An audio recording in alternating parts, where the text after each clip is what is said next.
What I want you to do, if you haven't done it yet, is scroll down to the library page at the, from the Macomb homepage. And then what you want to do is click on e-resources.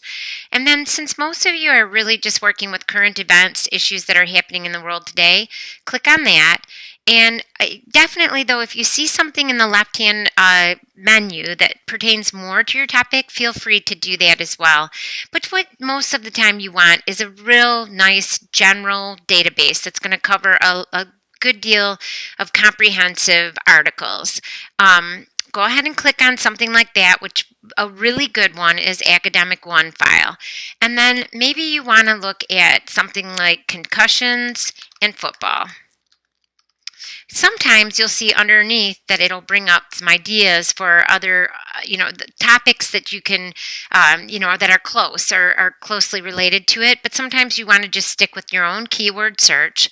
So you just click on the arrow for a basic search.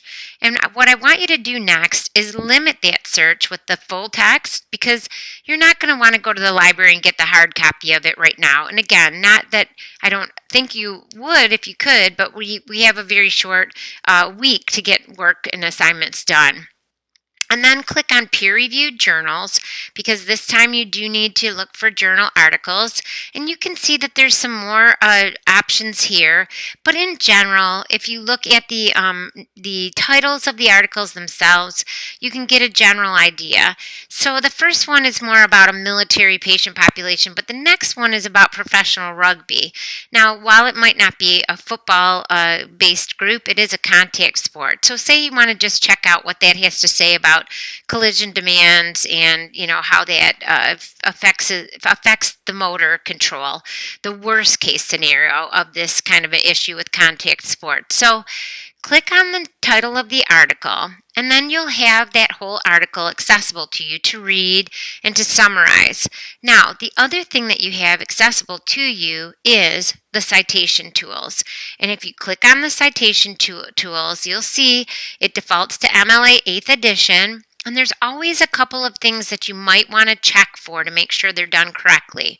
For example, in the new MLA, if you look at MLA formatting, if you have one or two authors, you would write out their names. But if you have three or more, you only list the first one and then et al.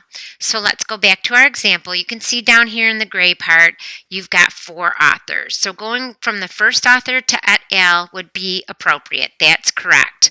Next, you see the title, but in MLA, the titles need to have capital first letters, except for words like and, of, the, that kind of thing. So you'll want to go in and change that. Next, you would need the name of the journal italicized. That's correct. Volume, issue, and year, all written exactly like they're supposed to in MLA, and then a P period and the page. But it's my inclination that there's more than one page in this article. So what you're going to want to do is think about finding out what the other page, what that end page number is. If you can't detect it, you can add a plus sign, meaning that it's E0177072 plus more pages. And then you'll want the name of the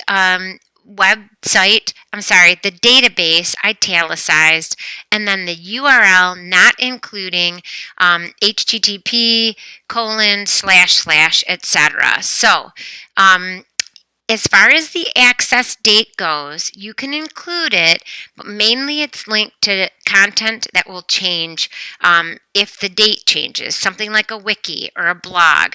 So you could keep this or you can delete it. So far this is right, except for changing the capital letters. So you would just be able to copy it, paste it directly into that works cited portion of your assignment, and then move on to your summary. If you have any questions beyond this, though, don't hesitate to ask. Hopefully this will help you out a little bit.